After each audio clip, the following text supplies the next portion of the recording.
We were learning this concept कि जी APK किसी को कैसे दी जाए। ठीक है। सो वी टॉक्ड अबाउट कि जी एपीके बनाने के लिए दो तरीके हैं कि आप अपने सिस्टम में एंड्रॉइड स्टूडियो कर लें और उससे कहें कि आपको एपीके बनाकर दे दे। और अगर आपके पास एपीके बनाने के लिए सॉरी आईफोन की ऐप भी आपने किसी क्लाइंट को या कस्टमर को शेयर करनी है, तो आप अपने सिस्टम में एक्स कोड इंस्टॉल कर लें और उसकी मदद से आप कमांड्स रन करें तो आपके सिस्टम में बिल्ड्स बन जाएंगे। लेकिन इसके लिए फिर आपको बात वहीं घुमा कर आ गई कि जी आपको आईफ़ोन बनाने के लिए मैकबुक लेना पड़ेगा, ठीक है? इसको हम बेयर रिएक्ट नेटिव कहते हैं, ठीक है? कि आप अपना रिएक्ट नेटिव का प्रोजेक्ट सिंपली फ़ोल्डर्स बना लें, एंड्रॉयड का अलग, आईफ़ोन का अलग और जावास्क्रिप्ट का जो एसआरसी और बाकी सारे हमने काम किए हैं, वो अलग बना के काम कर लें, तो ये आपकी आउटपुट बनती है और इसको हम रिएक्ट नेटिव सीएलआई या बेयर रिएक्ट नेटिव कहते हैं। इसके बाद अगर आप आगे आएँ, तो हमारे पास यहाँ पर एक्सपो का सॉल्यूशन हमने पढ़ा था कि जी एक्सपो की मदद से हमारी पूरी ऐप बनी, हमने ऐप को रन किया, एनपीएक्स एक्सपो स्टार्ट किया, क्यूआर कोड स्कैन किया और आउटपुट ले ली, राइट? तो यहाँ पर हम उस आउटपुट को किस तरह आगे लेके चल सकते हैं। तो यहाँ पर आईफ़ोन एंड्रॉयड ऐप बनाने के लिए एक्सपो की अपनी एक सर्विस मौजूद है कॉल्ड ईएएस, ठीक है? आपका सारा का सारा काम, जो भी आपका सारा काम है यहाँ पर, वो आपने सिंपली ईएस को दे देना है और ईएस से कहना है कि आईफ़ोन और एंड्रॉयड की ऐप बना दो। ये मेरा एप्पल डेवलपर अकाउंट है, ठीक है जी? आपने अपने सिस्टम में लॉगिन करना है और उससे वो की बना लेगा और की की मदद से आपको बिल्ड बना के आईफ़ोन की भी दे देगा, एंड्रॉयड की भी आपको एपीके आपके लैपटॉप पे ही दे देगा, ठीक है? और इस तरह से आपको कोई एंड्रॉयड स्टूडियो की ज़रूरत नहीं है, कोई एक्सकोड की ज़रूरत नहीं है, इवन मैकबुक की ज़रूरत नहीं है। सिंपल छोटा-सा भी लैपटॉप हो जिसके ऊपर आप अपना हल्का-फुल्का कोड करते हो, क्यूआर कोड स्कैन करके काम करें, उससे आईफ़ोन, एंड्रॉयड की ऐप्स अब बन सकती हैं, ठीक है? बड़ी-बड़ी ऐप्स जो इस टाइम मार्केट में चल रही हैं, कॉइनबेस, किक ये वो सब ईएस यूज़ कर रही हैं और इसके अंदर अभी और भी बहुत सी चीज़ें हैं, ठीक है? इसके अंदर ऑटो अपडेट्स का है जी, ओवर द एयर अपडेट्स का ऑप्शन है, बहुत कुछ है। अच्छा, ऑफ कोर्स आपके लिए कोई आईफ़ोन ऐप बना रहा है, it means they are having some service, तो वो इसका पेमेंट लेते हैं, ठीक है जी? पेड टियर इनका होता है, साथ में इनका फ्री टियर भी है। फ्री टियर स्लो होता है, लेट बिल्ड्स आती हैं, 1-1 घंटा लग जाता है एक-एक बिल्ड आने में, ठीक है? और क्यू में आ जाती हैं, अगर लोगों ने ज़्यादा बिल्ड्स लगाई हुई हैं, तो ज़्यादा बिल्ड्स भी आ जाती हैं, ज़्यादा टाइम भी लेता है, ठीक है? लेकिन आ जाती हैं फ्री में, सो दैट्स वन थिंग। फिर आगे आते हैं जी, आपने इसको चलाना कैसे है? तो हमने बात की थी कि सबसे पहले आपको expo.dev पे अकाउंट बनाना होगा, ठीक है? सिंपल सा अकाउंट है, नाम, ईमेल, पासवर्ड आपने रखना है और आपका अकाउंट बन जाना है, ठीक है? अब अपने इस अकाउंट को आपने अपने ब्राउज़र में लॉगिन कर लिया, फिर आप अपने टर्मिनल पे जाएँगे और ईएस को इंस्टॉल करेंगे, ठीक है? ग्लोबली इंस्टॉल करेंगे। ईएस बिल्कुल ऐसे ही है, जैसे आप लोगों का एनपीएम है, ठीक है? जिससे आप कह रहे हैं एनपीएम ये पैकेज इंस्टॉल कर दो, एनपीएम प्रोजेक्ट को स्टार्ट कर दो, एनपीएम ये कर दो, राइट? जैसे एक एनपीएम ग्लोबल टूल है, किसी भी फ़ोल्डर में जाके आप एनपीएम से कहते हैं कि जी प्रोजेक्ट बना दो, एनपीएक्स से कहते हैं प्रोजेक्ट बना दो और वो बना देता है, राइट? तो सेम तरीके से आप यहाँ पे कर सकते हैं, ओके? हम ईएस का टूल ग्लोबली इंस्टॉल करेंगे, npm install es minus cli minus minus global, sorry. तो इसके यूज़ करने से हमें क्या फ़ायदा होगा? इसके यूज़ करने से हमें ये फ़ायदा होगा कि आपका जो है ईएस हर जगह मौजूद है। लेट्स से आपने 5 प्रोजेक्ट एक्सपो के बनाए हैं, पाँचों की बिल्ड्स बनानी है, तो आपने वन टाइम इंस्टॉल कर दिया, हर सिस्टम में जाके ईएस की कमांड आपके पास मौजूद होगी। ठीक है? ये हम लोगों ने यहाँ थोड़ी-सी बात की थी कि जी कहाँ से ईएस लेना है, कैसे ईएस लेना है, ठीक है? और इसको चलाना कैसे, अकाउंट कैसे लॉगिन करना है। फिर हमने इसके प्रोसेसेस इसी की वेबसाइट से पढ़े थे, ठीक है जी? अगर हम लोग दोबारा जाएँ एक्सपो के डॉक्स के ऊपर, तो एक्सपो के डॉक्स में हम ये प्रोसेस पढ़ चुके हैं, ठीक है? कि जी आप अगर क्रिएट योर फर्स्ट बिल्ड पे जाएँ, तो यहाँ पर उन्होंने ग्लोबल इंस्टॉलेशन बताई है, ठीक है? उसके बाद login to your Expo account बताया है कि ईएस लॉगिन करेंगे आप, तो खुद ब खुद ये आपके ब्राउज़र में एक टैब खोल देगा और यहाँ चेक कर रहा होगा कि क्या एक्सपो का कोई अकाउंट, जो अभी हमने expo.dev का अकाउंट बनाने की बात की है, वो लगा हुआ कि नहीं लगा हुआ और उसकी बेस पे ही आपको करके दे देगा। फिर आपने बिल्ड कॉन्फ़िगर करना है, तो ये आपको फ्लेवर्स बना के दे ऐसा हो कि व्हाट्सएप लो पूरी दुनिया यूज़ कर रही है इस वक़्त। पाकिस्तान तो ऑलमोस्ट पूरा पागलों की तरह व्हाट्सएप ही यूज़ करता है। One of the worst app on planet Earth है, लेकिन पाकिस्तान यूज करता है। व्हाट्सएप आप यूज कर रहे हैं, ठीक है। लेट्स से व्हाट्सएप के अंदर आप जो है पीछे से जो डेवलपर व्हाट्सएप का बैठा है वो कोई गलती कर देता है, इंसान है ना, या एआई पीछे काम कर रहा है, एआई एजेंट को गलती कर देता है। अब आप ऐप यूज कर रहे हैं और वो ऐप में एरर आ जाए, क्या आपके कस्टमर आपके साथ काम करेंगे? नहीं। व्हाट्सएप के तो बंदे व्हाट्सएप को छोड़ने लग जाएंगे, क्यों? भाई व्हाट्सएप चलाते हैं, व्हाट्सएप में तो एरर्स आते हैं। बात ऐसी है, क्या कहते हो दोस्तों? ऐसे बात नहीं है ना? ऐसे बात कि जी जब आपका प्रोडक्शन का कोड चल रहा होता है तो आप उसे हाथ नहीं लगाते, ठीक है। यस। सो व्हाट्सएप कुछ ऐसा ही टूल है कि जिसके अंदर आपने प्रोडक्शन की बिल्ड अलग रखी हुई है, ओके। फिर उसके नीचे डेवलपर्स के लिए स्टेजिंग की बिल्ड अलग रखी हुई है। आप काम करते रहते हैं, काम करते रहते हैं, जब आपको लगता है काम पक्का हो गया है, आप स्टेजिंग की बिल्ड बनाते हैं। आपने टेस्टिंग का एक ग्रुप रखा हुआ है, उस टेस्टिंग वाले ग्रुप को वो स्टेजिंग की बिल्ड भेजते हैं, वो उसको कंप्लीटली थॉरली, उनका क्वालिटी एश्योरेंस का बंदा, स्टेजिंग का बंदा उसको टेस्ट करता है। जब वो कहता है जी बिल्कुल ठीक है, नए फीचर सारे काम कर रहे हैं, पुराने फीचर सारे स्टेबल हैं, फिर वो साइलेंटली अपडेट भेजते हैं और आप देखते हैं कि आपको प्ले स्टोर के अंदर बिल्ड अपडेट का ऑप्शन आया पड़ा होता है, या वो silent over the air update भेजते हैं और आप देखते हैं आज मेरी व्हाट्सएप कुछ दिख रही थी, कल वो और बेहतर हुई पड़ी है, ठीक है। सो इस तरीके का ये जो स्ट्रक्चर होता है इसको फ्लेवर्स कहते हैं। क्या कहते हैं दोस्तों? इसको फ्लेवर्स कहते हैं, ठीक है। अब ये फ्लेवर्स कहां से आते हैं, कौन बनाता है, ठीक है। तो हमारे पास ईएस के अंदर फ्लेवर्स बनाने के लिए बिल्ड कॉन्फ़िगर करते हैं ये भाई, ठीक है। अगर हम क्विकली अपने वीएस कोड में जाएं और इसके अंदर हम देखिए हमने जो कमांड रन की थी, यार किधर चला गया वीएस कोड? व्हाट? ओपन हुआ था ना अभी आपके सामने, और ये रहा जी। तो ये ईएस जेसन की फाइल आपके पास बन जाती है, ठीक है। इस फाइल के अंदर उन्होंने साफ आपको बताया हुआ है कि डेवलपमेंट वर्जन और है जिसपे भी आप कोडिंग कर रहे हैं, प्रीव्यू वर्जन वो है जो स्टेजिंग है, जो आप क्वालिटी एश्योरेंस या टेस्टिंग वाले को देते हैं, और प्रोडक्शन वर्जन वो है जो ऑटोमेटिकली आप नेट पे देते हैं, जो प्ले स्टोर में चला जाता है, ठीक है। सो ये ईएस के मेन काम थे और इसकी मदद से आप अपने बिल्ड्स वगैरह बनाते हैं। अब ईएस की कमांडें आपके सामने एक ही पेज है, मैं उस पेज को इस वीडियो के नीचे भी लगवा दूंगा। यहाँ पर हम लोगों ने ईएस से कहा था कि एंड्रॉइड की बिल्ड बनाना शुरू करो, ठीक है। ईएस ने देखा कि यार आप तो अभी तक सिर्फ एक्सपो गो पे बनाते आ रहे हैं, ठीक है, ओके। बेहतर है कि आप डेवलपमेंट क्लाइंट बनाएं। इसको भी अभी हम समझते हैं what is development development client, यही आज का मेन कॉन्सेप्ट है हमारे। खुद ब खुद कहा कि जी आपकी एप्लीकेशन की आईडी क्या है, तो मैंने आपको आईडीज के बारे में कल समझाने की कोशिश की। आपको कुछ तो पता चला होगा कि आईडीज ऐप की ऐप स्टोर में यूनिक पहचान को कहते हैं, ठीक है। ऐप स्टोर में नाम से पहचान कम होती है, उसकी यूनिक आईडी होती है। मैंने कल कुछ बंडल्स दिखाए भी थे, टिकटॉक के भी बंडल्स दिखाए थे कि जी अगर आप टिकटॉक को खोल के देखें, ठीक है। सो अगर हम प्ले स्टोर में क्विकली वापस जाएं तो हमने ये टिकटॉक खोला था, ठीक है। सो जब हम सॉरी फेसबुक खुल गया, चलिए फेसबुक खोल लेते हैं, ठीक है।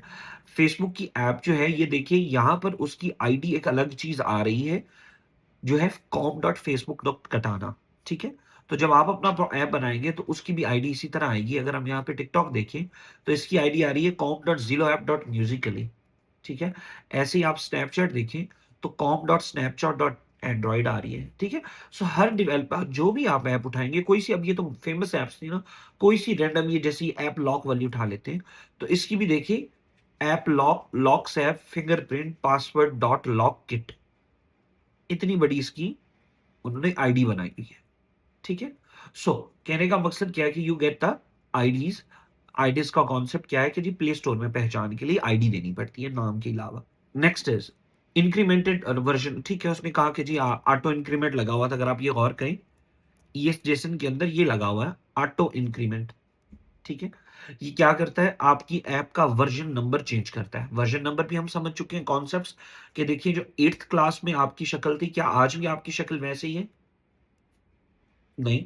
वक्त के साथ साथ हर साल आपका वर्जन बदलता गया, बदलता गया, ठीक है। सो ऐसे ही जब आप ऐप में काम कर रहे होते हैं, कोड करते हैं, कोड चेंज करते हैं, उससे वर्जन बदलता है, ठीक है। वर्जन बदलता गया और इसी को आप लोग मतलब जो भी चेंज आएगी वो वर्जन में आप डाल के लिखते हैं। ये वर्जन्स कहाँ शो होते हैं? अगर आप अपनी ऐप को यहाँ अबाउट में आए, यहाँ पर हो जाते हैं, नहीं तो ये इन्होंने इन्फॉर्मेशन में दिए होते हैं, ठीक है, आई गेस यहाँ दिए होते हैं, नहीं ये तो दूसरे आ गए।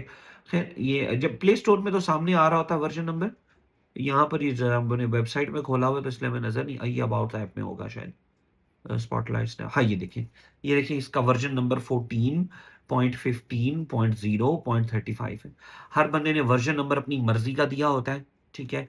आप इसको भी शेड्यूल कर सकते हैं कि जी मेरा तो 0.0.01 वर्जन है जी, फिर 0.0.2 है, फिर 0.0.3 है, ठीक है। इस तरह से 100 तक जाके फिर आप 100 तक जाके फिर इस तरह सारे अपने काम वर्जन्स बना सकते हैं, ठीक है। इसको और भी बहुत बहुत से तरीके से वर्जन्स बनते हैं, लेकिन अभी के लिए ऑटो इंक्रीमेंट है तो वो खुद ही वर्जन मैनेज कर लेगा, ठीक है। एक्सपो वर्जन भी खुद ही मैनेज कर लेगा।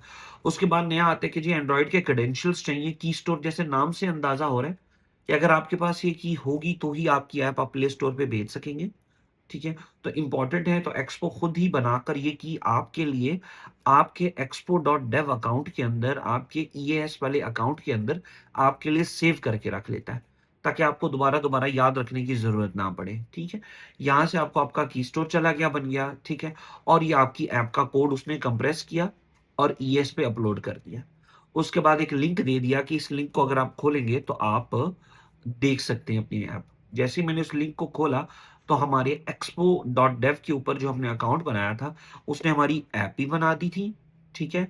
और ऐप बनाने के बाद उसने उसकी प्रोडक्शन बिल्ड भी बनाना शुरू कर दी थी। अच्छा, जब हम बिल्ड बना रहे थे तो हमारे पास एरर आ गया, जी सीधा थोड़ी देर बाद ही एरर आ गया। एरर क्या था? अगर हम एरर को पढ़ें तो एरर को पढ़ते हुए वो कहता है कि जी आपने अभी डायरेक्ट प्रोडक्शन बिल्ड मांगी है, वो हम आपको नहीं दे सकते।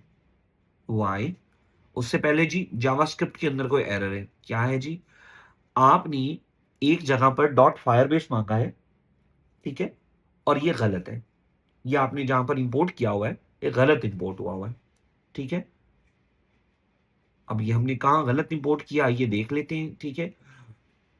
इसको ठीक होना चाहिए था, ओके। और इस वजह से वो हमारा यहाँ पे बिल्ड टूट गई है। जाके देखते हैं, ठीक है, कि आपने अपनी वो जो एरर आया है उसको सॉल्व करना है, ठीक है। सो लेट्स सी, सर्विसेज में उसने कहा है कि जी इंडेक्स के अंदर ये फायरबेस है, बट आप गौर करिए ये हमने फाइल क्या कर दी थी, गिट इग्नोर की हुई है, ठीक है। चूंकि ये फाइल गिट इग्नोर हुई हुई है तो ये फाइल फायर उसको नहीं मिली, एक्सपो को, ठीक है। सो अब हमें बिल्ड बनाते हुए सैडली इस फाइल को इग्नोर नहीं करना, ओके। अब ये कुछ चीजें हैं जो आगे फ्यूचर में आपको समझ में आएंगी।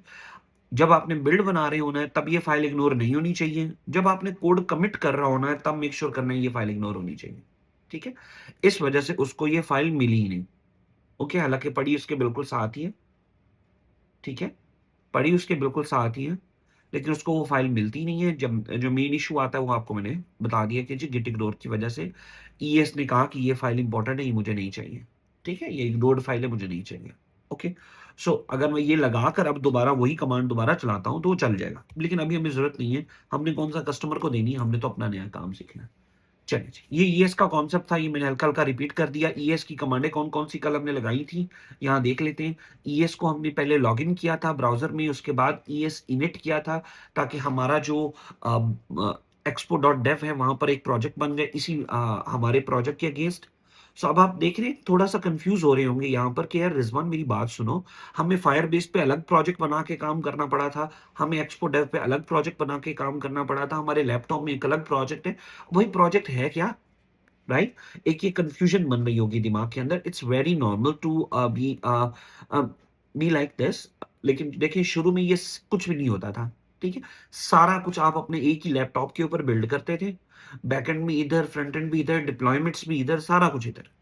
अब चूंकि सर्विसेज एक्स्ट्रा हो गई हैं तो अब आपने खुद याद रखना है कि अच्छा ठीक है, इस ऐप में जो बैकएंड है उसका प्रोजेक्ट फायरबेस पे है, इस ऐप की जो डिप्लॉयमेंट है उसका प्रोजेक्ट एक्सपो डेव EAS के पास है, और जो कोड है वो मेरे पास है, ठीक है। ये तीन आपको अंदाजे होने चाहिए इस बात के। नया कॉन्सेप्ट क्या था कि जी अब आपने एक्सपो गो से जान छुड़वानी है, okay. Next is we don't need Expo Go, okay. हमें अपनी ऐप चाहिए जिसके अंदर हम अपना बिल्ड बनाएं, अपनी चेंज करें, और हम प्ले स्टोर के बगैर भी किसी को कहें यार ये ले एपीके, ठीक है, एपीके हमारे सिस्टम में पड़ी है, उठाएं, व्हाट्सएप कर दें या किसी को मैसेज कर दें, यार ये एपीके पड़ी है, डाउनलोड कर लेना, ये मेरी ऐप है। You must need that. अगर आप में से कोई एफआईपी करने का सोच रहा है एक्सपो की मदद से, तो you definitely need that that kind of feature in your system. So आइए इसको क्या कहते हैं, इसको समझने की कोशिश करते हैं, ठीक है जी। ये जो कॉन्सेप्ट मैंने अभी आपको बयान किया, इसको दोस्तों हम लोग बोलते हैं डेवलपमेंट बिल्ड्स, ठीक है, डेव क्लाइंट डेवलपमेंट बिल्ड्स, ठीक है, डेव क्लाइंट बोलते हैं या डेवलपमेंट बिल्ड बोलते हैं, ठीक है जी। Okay, let's begin. अब ये कैसे बनता है, हाउ इज इट पॉसिबल? तो अब इसमें और वर्सेस एक्सपो में फर्क क्या है, बाय द वे ये भी आपको पता होना चाहिए कि एक्सपो गो में और इसमें क्या फर्क है, ठीक है जी। अब यहां पर अगर समझने की कोशिश करें, एक्सपो गो वो ऐप थी दोस्तों जिसका मैंने आपको जिक्र किया था कि आप मोबाइल के अंदर एक्सपो गो इंस्टॉल करें, उससे क्यूआर कोड स्कैन करें और आपका प्रोजेक्ट एक्सपो गो के अंदर चलता है। इट फील्स लाइक कि आपकी ऐप चल रही है। तो एक्सपो गो को आप कह सकते हैं कि ये शेल है which supports authorized major third-party packages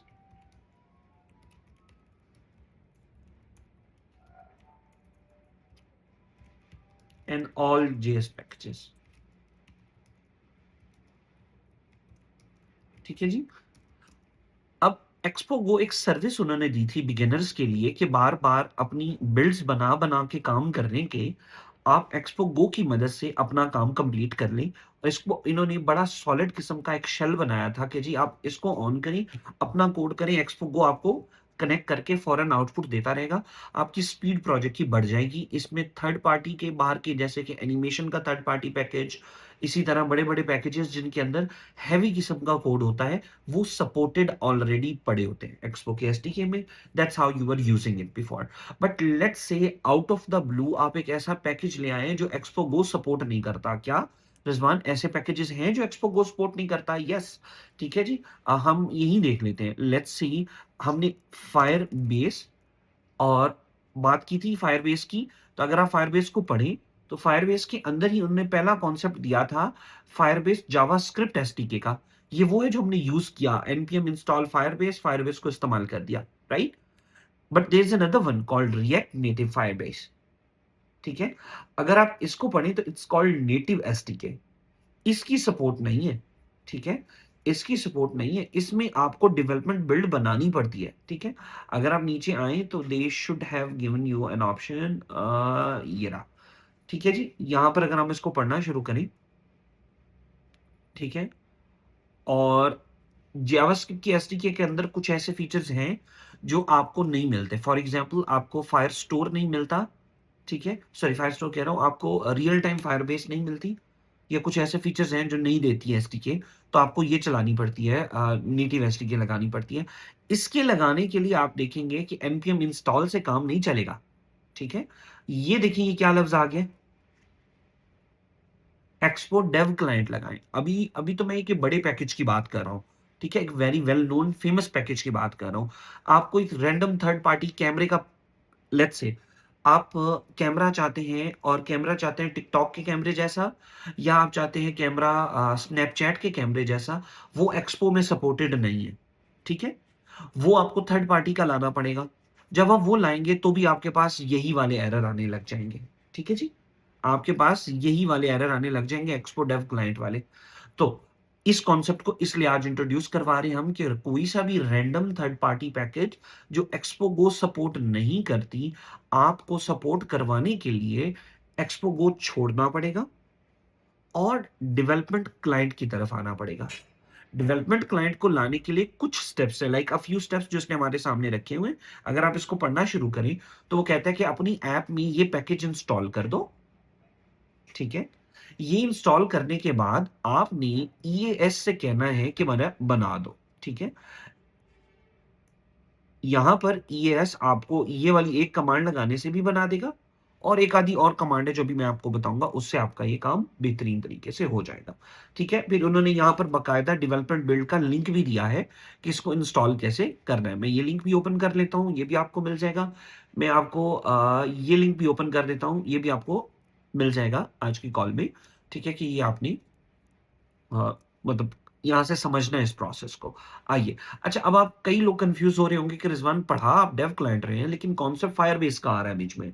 no, Dave client का फायरबेस से कोई ताल्लुक नहीं है। ठीक है, डेव क्लाइंट जस्ट एक एग्जांपल के तौर पे मैं दिखाने लगा कि जब बड़ी एसडीके आती है जो एक्सपो गो में सपोर्टेड नहीं होती, जैसे ये वाली एसडीके एक्सपो गो में सपोर्टेड नहीं है, तो आपको मजबूरन डेव क्लाइंट लेना पड़ रहा है। ठीक है जी, अगर आप यहीं पर हम आगे चलें, फॉर एग्जाम्पल मुझे बहुत खूबसूरत लगता है रिएक्ट नेटिव विजन कैमरा। ठीक है जी, बहुत इसकी आप क्वालिटियां देखें तो आपको लगेगा कि यार इसकी मदद से तो हम वाकई बहुत कुछ बिल्ड कर सकते हैं, स्नैपचैट जैसा, ठीक है, या टिकटॉक जैसा। ये देखिए, ये इसने कैमरे का फीचर दिया हुआ है। ठीक है, इसके अंदर आपको detection, object detection, face detection, face पे ब्यूटी फिल्टर्स, फेस को फिश आई फिल्टर, वो जो आंखें चिपकी सी हो जाती हैं, इस तरह की बहुत सी चीजें, extra zoom, QR code scanning, AR code scanning, even AR VR आपने यूज करनी है कैमरा के अंदर, तो आप ये पैकेज यूज करते हैं। जैसे ही आप ये पैकेज यूज करेंगे, लेट्स से अभी इसकी सेम कमांड है, ऐसे इंस्टॉल करना है, चले जाना है आपने। अब जरा आए और इसकी डॉक्यूमेंटेशन देखिए। ठीक है, आप इसकी डॉक्यूमेंटेशन खोलेंगे तो विजन कैमरा को इसकी डॉक्यूमेंटेशन गेट स्टार्टेड किया। यहाँ आए, लेट्स से इसका इंस्टॉलेशन प्रोसेस देखते हैं। ठीक है, जैसे ही हम यहाँ आए, आप यहाँ गौर कीजिएगा, विजन कैमरा इंस्टॉल करने के बाद यहाँ इसने खुद बताया होगा कि आपको, ये देखिए, एक्सपो में ये परमिशंस डालनी पड़ेंगी। अच्छा, फिर ये देखिए, रीबिल्ड नेटिव इसमें भी आ गया एक्सपो का। ठीक है, अभी बात की थी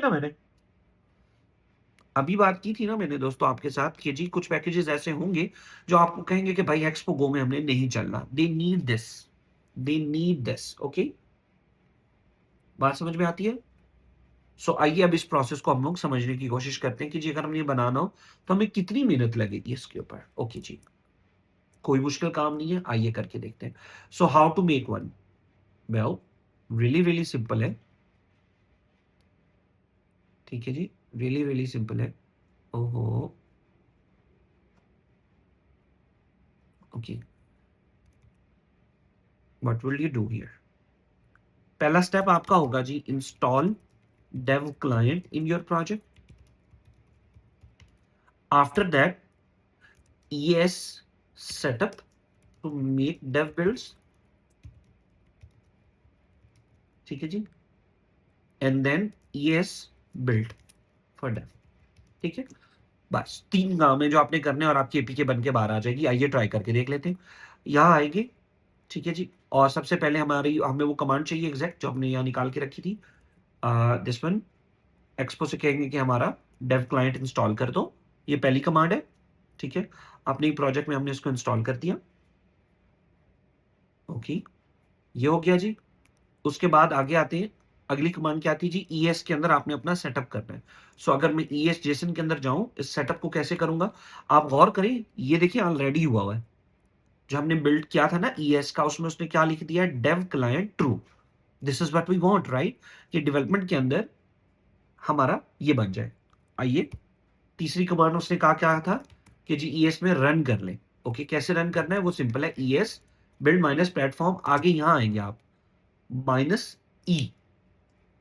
ठीक है, माइनस ई का क्या मतलब है? इन्वायरमेंट। ठीक है, इसको आप ऐसे माइनस माइनस इन्वायरमेंट पूरा भी लिख सकते हैं, बट मैंने माइनस ई लिखा। और इस प्लेटफॉर्म को भी आप माइनस पी लिख सकते हैं सिर्फ। ठीक है, माइनस पी। ठीक है, कि एईएस बिल्ड बनाओ एंड्रॉइड की, साथ में माइनस ई करके बिल्ड बनाओ किस चीज की?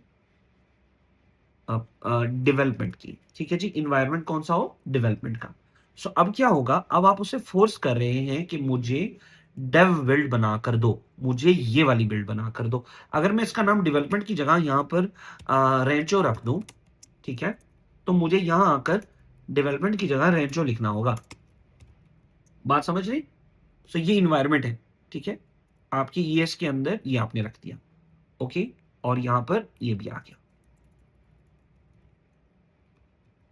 ओके, अब जैसे ही मैं इसको हिट करूंगा, ये चला जाएगा दोबारा एक्सपो गो के ऊपर। ठीक है, सॉरी एक्सपो डेव के ऊपर, और वहां पर बिल्ड बनाना शुरू कर देगा। आप देखिएगा ये कीचेन वगैरह चेक करेगा, इसको उसने उठाया, इसने साइन किया, अब ये यहाँ जिप बनाएगा, जिप बना के उसने ऊपर भेज दिया। अब मैं इस लिंक को क्लिक करूंगा, ओपन करूंगा, तो आप देखेंगे कि सेम तरीके से जैसे कल हम प्रोडक्शन बिल्ड बना रहे थे, ऐसे ही अब हमारी एंड्रॉइड की इंटरनल डिस्ट्रीब्यूशन बिल्ड बन रही है। ये नहीं चलेगी, ठीक है दोस्तों, ये नहीं चलेगी। रीजन, मैंने क्विकली क्या किया, गलती से, आपको याद होगा मैंने अपनी फायरबेस इग्नोर छोड़ दी अभी भी, चूंकि ये फाइल उसको मिली नहीं, जावास्क्रिप्ट ने बंडल होना नहीं और मेरा क्रैश हो जाना है, ठीक है। बट 1 मिनट के लिए हो लेने देते हैं, ठीक है। वैसे इस प्रोसेस को आप रोक भी सकते हैं। लेट मी स्टॉप इट या कैंसिल द बिल्ड, क्योंकि हमें पता है एरर है हमारे पास। दोबारा बना लेते हैं, इसको यहां से इसको कर दिया, क्योंकि सिक्योर फाइलें हमें और कहीं तो देनी नहीं, लेकिन हमें इधर तो देनी है ना, जहां से हमने अपनी बिल्ड्स बना कर लेनी है। सो जैसे मैंने दोबारा यहाँ पर डेवलपमेंट बिल्ड किया, अब मुझे पता कि मेरी फायरबेस फाइल जाएगी। अब इंशाल्लाह कुछ देर के अंदर हमारे पास हमारी एपीके बाहर आ जाए। इट्स फास्टर नाउ, तो इंशाल्लाह ये कुछ मिनट्स में आ जानी चाहिए, ठीक है। हमें पूरा पूरा दिन भी वेट करना पड़ जाता था फ्री बिल्ड्स के ऊपर। लेट्स सी, मैं दोबारा आता हूँ बिल्ड्स के प्रोसेस में, ये हमारे पास उसने लगा दिए। अभी ये मेरे ख्याल से क्यू में है, लेट्स सी, ठीक है। वेटिंग टू स्टार्ट है, नो लॉन्गर स्टार्ट है। क्या सीन है जी, waiting build for complete human crash, build in progress, ठीक है, ओके। रिलोड करते रहते हैं, हाँ जी चल पड़िए। अभी थोड़ी देर में हमारी इंशाल्लाह यहाँ पर, यहाँ ऊपर आ जाएगा डाउनलोड का बटन। ये बटन से हम एपीके डाउनलोड करेंगे और अपना टेस्टिंग फोन जो भी हमारा हुआ उसमें ले जाएंगे, ठीक है। ये देखिए बेहतरीन किस्म का अब सब कुछ चल रहा है, पहले ये नहीं चल रहा था, अब ये सब चल जाएगा, ठीक है। While this is happening guys, don't you feel कि अब वेले हम, right, we need to wait and set and do something, ठीक है। तो इसी कॉन्सेप्ट में हम आगे ऐड कर लेते हैं कि यार ये रिजवान अगर सारा कुछ एक्सपो डेव में देंगे, एंड्रॉइड का तो हम अपने पास एंड्रॉइड स्टूडियो तो है ना हमारे पास, राइट दोस्तों, एटलीस्ट एंड्रॉइड स्टूडियो तो हमारे सिस्टम्स में है। तो ये डेवलपमेंट बिल्ड हम इधर बना बना के अपना फ्री कोटा जाया करने की बजाय, क्या हम ये डेवलपमेंट बिल्ड इधर बना अपने लैपटॉप पे भी बना सकते हैं? यस, आइए, जब तक ये बन रही है हम वो कर लेते हैं। बन गई है, यू सी दैट, बिल्ड बन गई है।